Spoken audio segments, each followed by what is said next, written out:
Beautiful day, a little breezy, but nice nonetheless on this Thursday afternoon here in Miami Gardens as we get tied on and ready to battle for an 8-race Thursday card on this penultimate Thursday of the season here at Gulfstream Park West. Sun is shining, the weather has finally turned, no rain, the humidity is down. This is the Florida we've come to know and love at this time of the year, and what that means is, Ronnie, the championship meet over at Gulfstream Park can't be all that far in the future. Yeah, it always amazes me every year. Of course, this is a unique year with the COVID situation, but how the weather just, it seems like clockwork, right? Last week of October, first week, a couple of weeks in November, it changes, then everybody in the world wants to be here. Definitely, and everybody is starting to arrive, including trainer Brendan Walsh, who's currently with his horse 5-2 in the Thursday first race. We are starting to see the snowbirds shipping down daily here, and that'll be a constant theme throughout the next few days as we basically hit the twilight for this 40-day stint over at Gulfstream Park West. Now, a few key reminders coming up. We are 13 days out from that opening day program on Wednesday, December 2nd, across town at the big track, as we call it, over in Hallandale Beach. We've got Tyler Gaffalione, Jose Ortiz, Julian Leperoux, and I think that's Joel Rosario on the with the six, the side number there, the 6 there. But I mean, again, this colony, Ronnie, I mean, you're getting just a little bit of a taste of some of the riders that'll be down here. That colony during the winter months, best in the country, bar none. Well, not even close. I mean, so you get, it's not even close. I mean, it's, you know, you get so many champions involved and just good riders, and certainly part of the allure of the championship meet. Definitely, and I mean, we're right into it. That Wednesday, December 2nd program, we're off and running, and boom.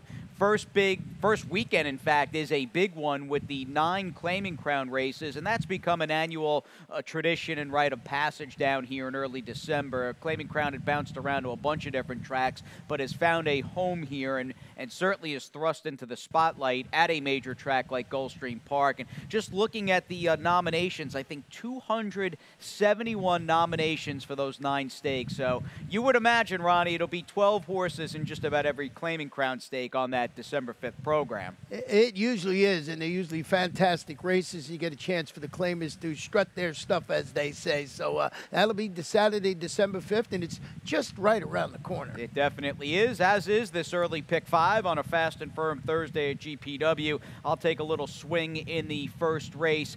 I've got a price idea. I don't know if the 2 Patroness, and that's the danger with him, or at least the caveat. You don't know, essentially, where she stands as far as her overall turf talent, but the one turf race she had, she was bet off the board in an 11-horse field and just had a very, very tough trip.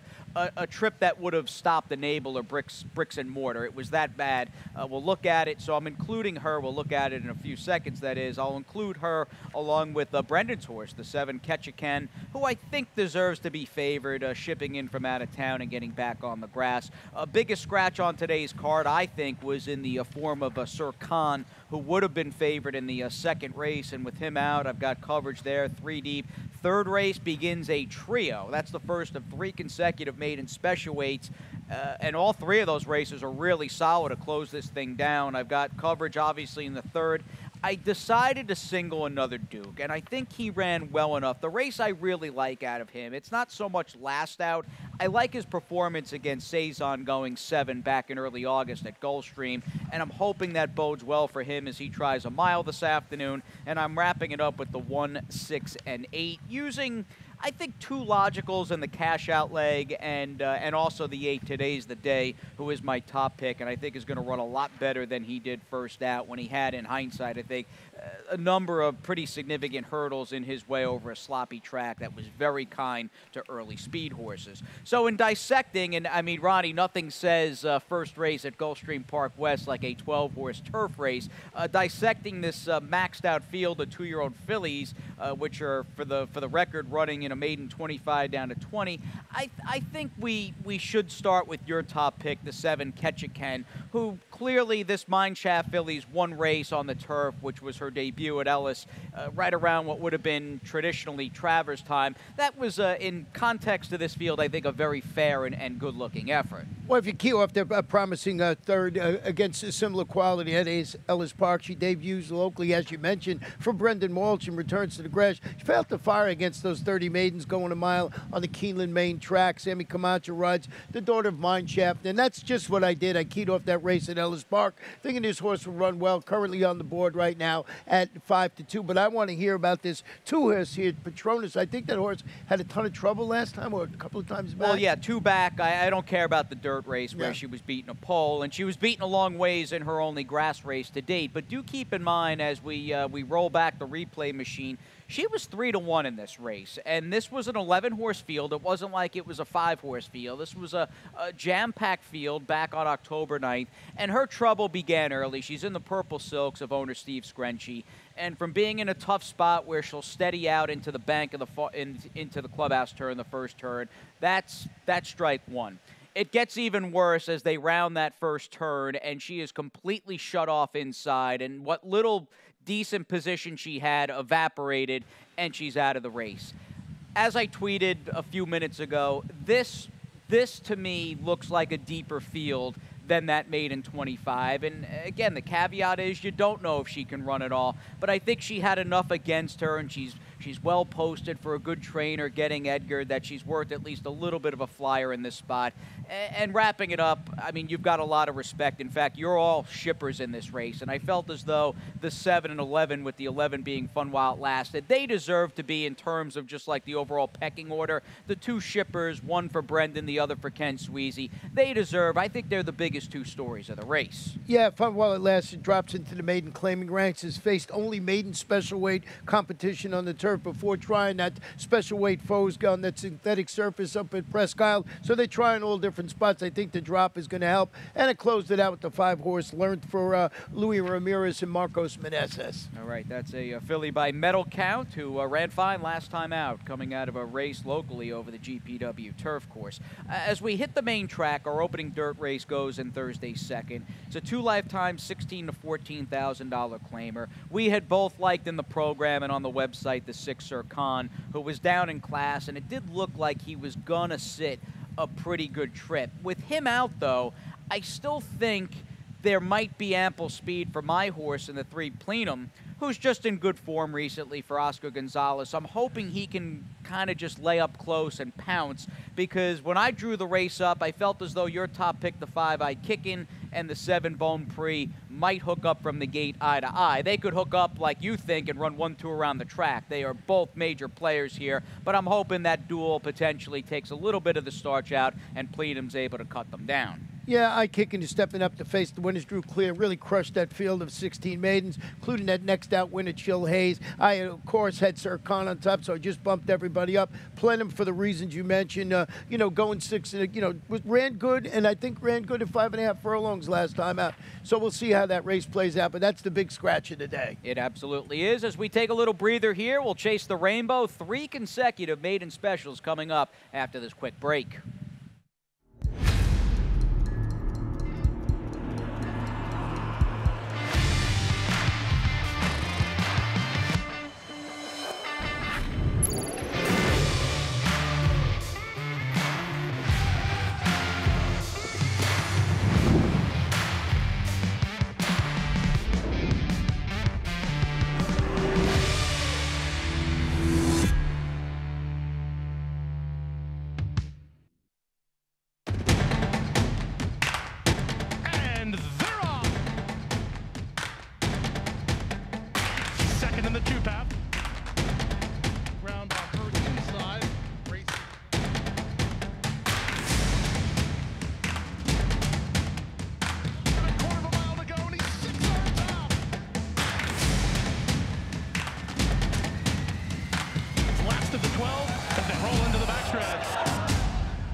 Hey everybody, the boys are back for the second segment of Thursday's Gulfstream Park West show. Gulfstream Park West today. It's Ronnie and Jason as we again get ready to roll on this second to final Thursday of the season at GPW. And with that in mind, Ronnie, tomorrow afternoon, our latest round of the Stronach 5 on that Friday, November 20th, 11:22 2020, and it's all about the East Coast. We're certainly sending good vibes and good thoughts out to our friends at Golden Gate Fields, and with them out through at least through the end of November, it's all about GPW and Laurel Park.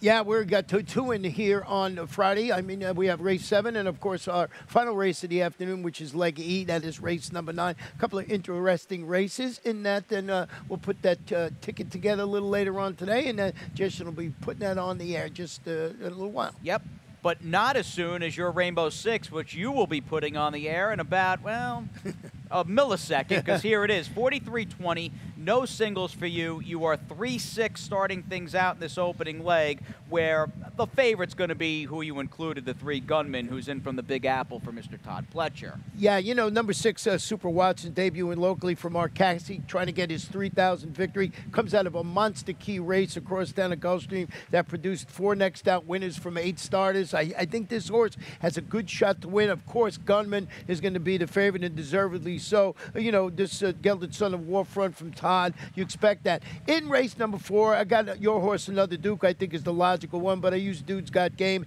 and Top Gun Tommy in there with the coverage. And then race number 5, my long shot today is Venezuelan Winner is stepping up and adding blinkers, got a really nice bullet work. I think that one might be a good choice in there. Last minute deal, I know the horse you like in there. In race number 6, my best bet is actually the 2 horse Yolanda's Pride. This one comes out of a nice race. You had a next out winner, won the Miss Gracie Stakes, Marie's Melody. Also Sandrift in there. And then in race 7, our Mercedes boy and man of vision. I could have wished I could have used Dr. Amster in there too. Wanted to keep my ticket afforded. 3 deep in the last. Tail Adios, Omnia, and Karen Nina. But this race here, what do you think, Jace? Does Mark Cassie have a shot?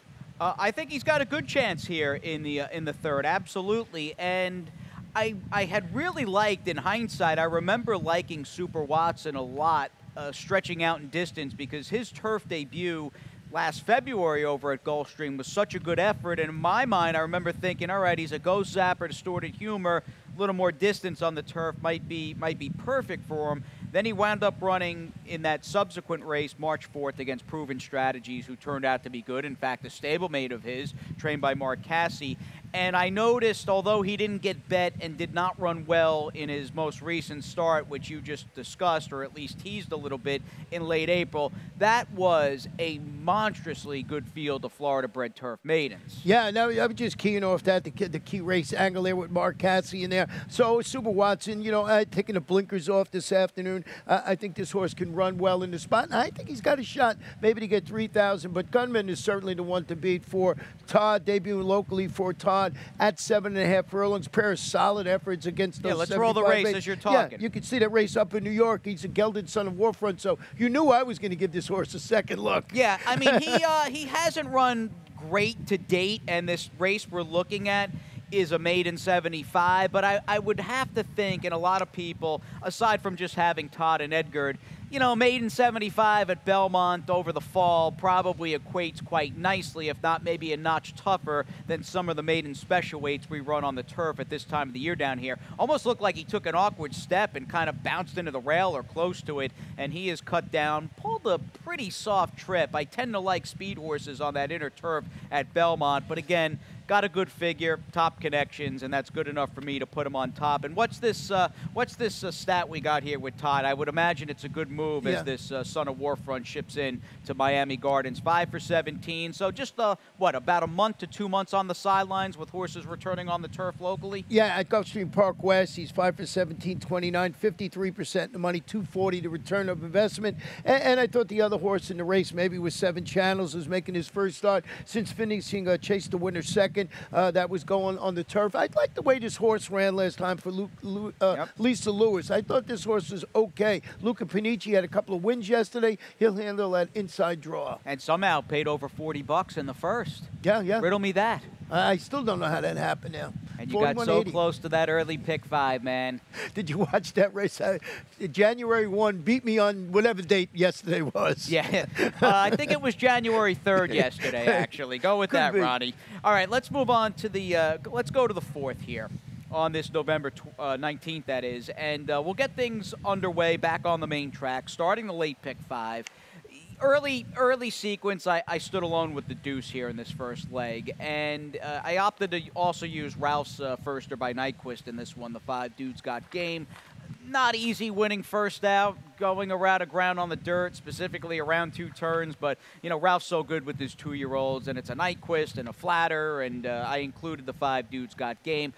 Nothing too wacky for me. I'm trying to think looking down. I opted to side in the 6th race with horses that have been in good form. Again, I think Carlos's horse in the 5th race, the outside post at number 8, Today's the Day, has a right to really step forward and run just a lot better than he did in a race where quite a few things were stacked against him in hindsight. I almost singled our Mercedes boy, but I said, you know, Doc Amster has run pretty well on the dirt, and he might be as loose as he wants to be as the controlling speed, getting a Misael in a fairly compact field in the 7. So doubled the ticket to $36, and I'm trying to wake up the Safi trainer change and Super Cute, who doesn't have a great post, and his form has been lackluster to say the least, or her form has been lackluster, but despite going for Mike Maker, maybe a change of scenery will get her back on track, and I'm taking Safi at a price with Edgard in the last race. Let's get back to this 4th race, however, and if you remember a few minutes back, I told you I opted to give the top nod and the top spot to another Duke, mainly off the race 2 back on August 1st. I really think he ran well, going what was at the time a fairly taxing 7 furlongs against Cezanne. Here's his last start, and I don't love this race. I got to be honest with you. I don't think he ran that well in this spot behind Thranduil, who was that Pletcher horse for Calumet, who's down on the rail and paid a good price, paid almost $20 first out.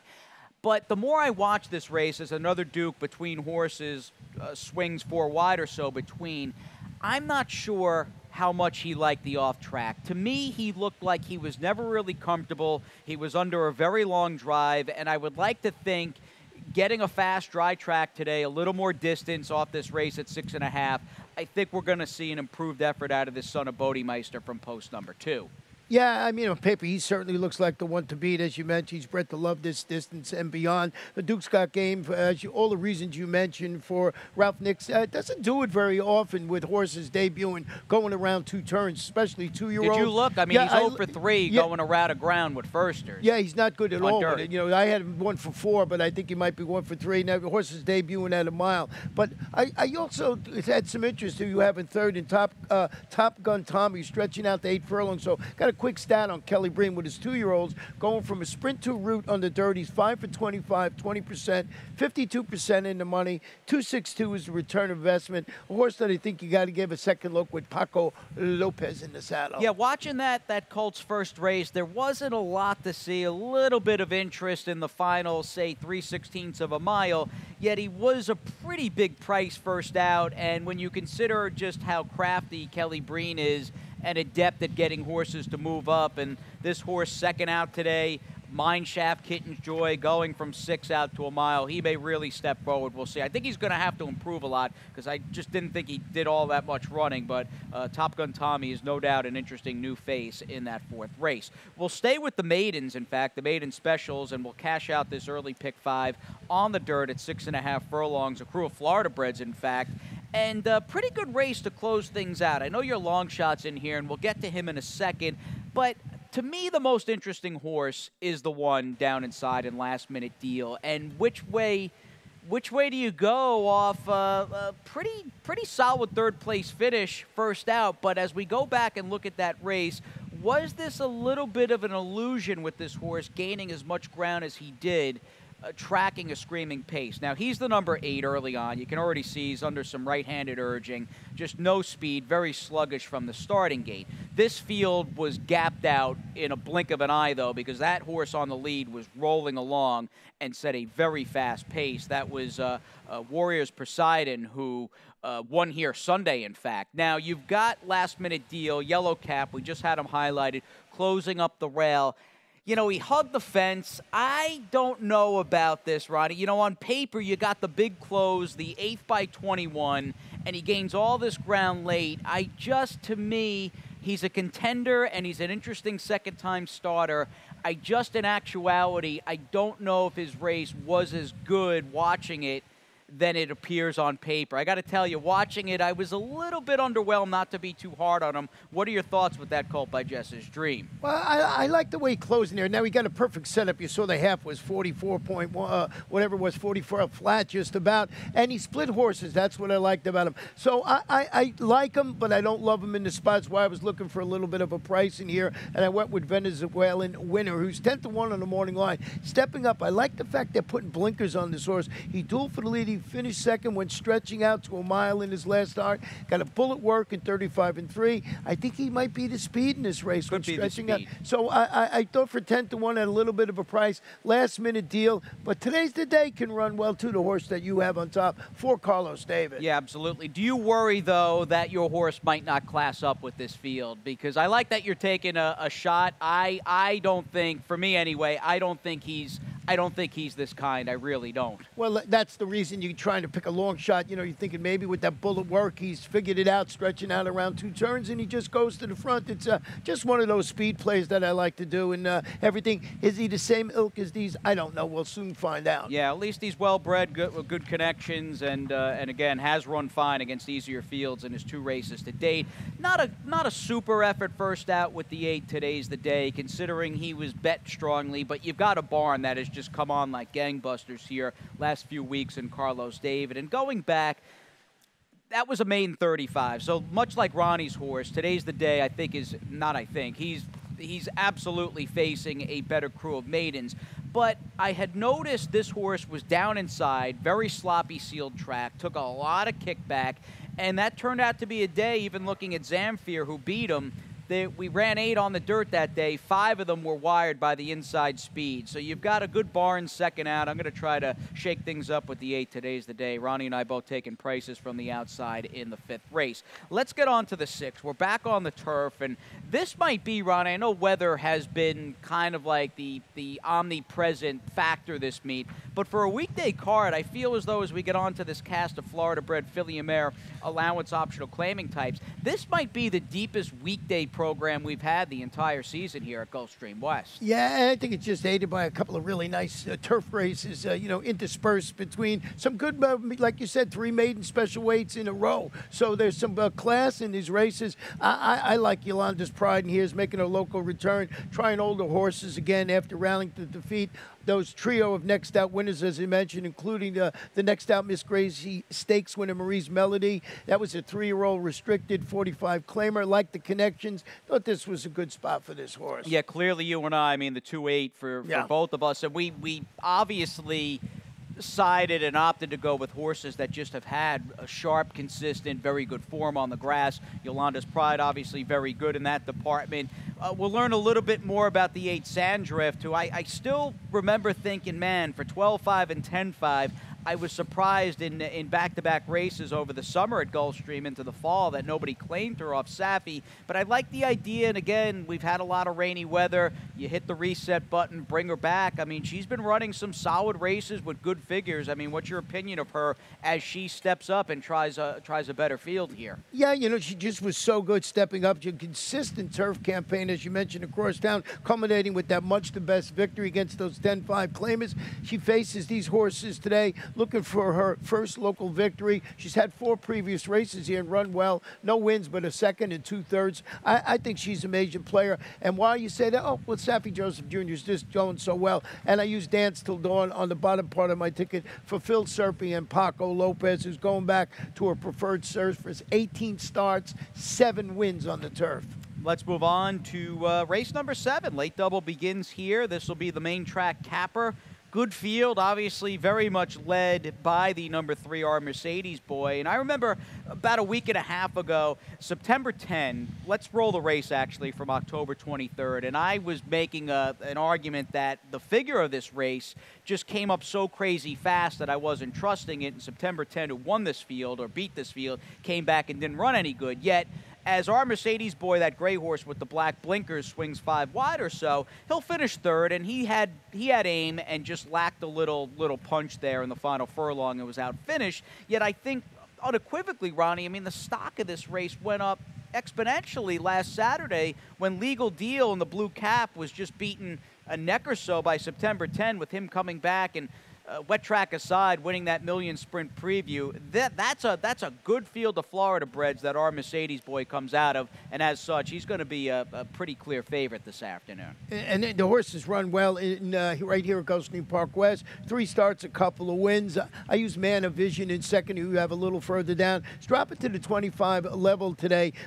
Turn it back to 3/4. Press the pace. That was that distant second against the 50,000 starter allowance runners going 7.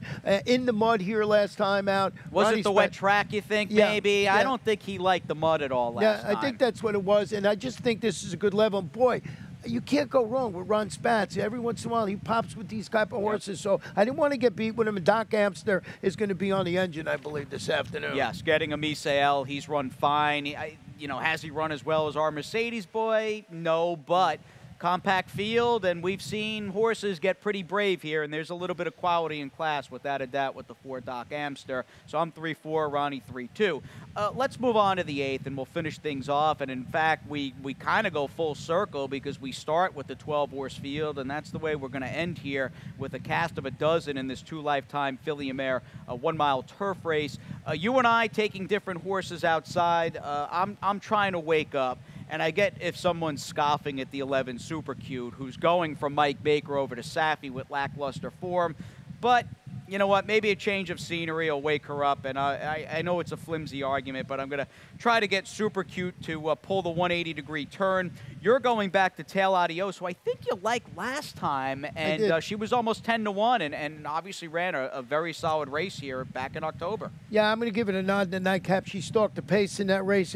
She got the lead before finishing second, beating ahead at this same level and distance for Terry Pompey. Lionel Reyes, who had a couple of real nice wins over the last couple of days, so he'll be in the saddle. Omnia, who we both have, I thought was a logical contender, and Karen Nina to close it out for me, but that's a wide-open affair. It is a wide-open affair, and really the perfect nightcap to an excellent day of racing on this Thursday, November 19th. As we move forward, though, here at Gulfstream Park West, Gulfstream Park, and the Stronach Group, we do want to pass our condolences along to the Generazio family and friends, as the game absolutely lost a titan, a prominent owner and breeder last weekend, November 13, 2020. Patricia and Frank Generazio owned thoroughbreds, bred thoroughbreds for around a half-century, Ronnie. I mean, over 40 years, and just a big part of Gulfstream Park, GPW, and the Florida Bred program. He will undoubtedly be missed, don't you think? Yeah, and as we were talking before we came on the air, there's so much success with their homebreds. He was just one of those guys that figured out the breeding game for sure, and, condolences to his family. Absolutely, and we'll take, along with Frank and Patricia, we'll take one lap with Precious Passion going back to the 2000 United Nations at Monmouth Park. This is a big race from a horse that was just a front-running monster. We'll send it up to Larry Comas before getting those scratches and changes.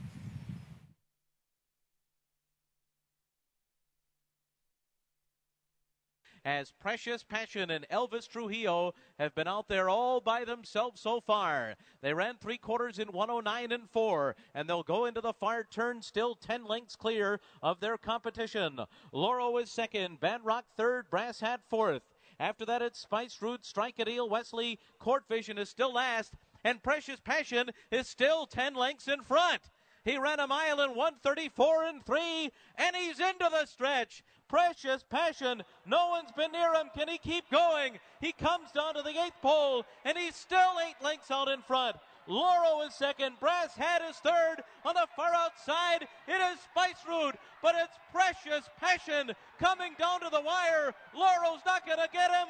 Precious Passion did it! He opened up 20, and he never looked back.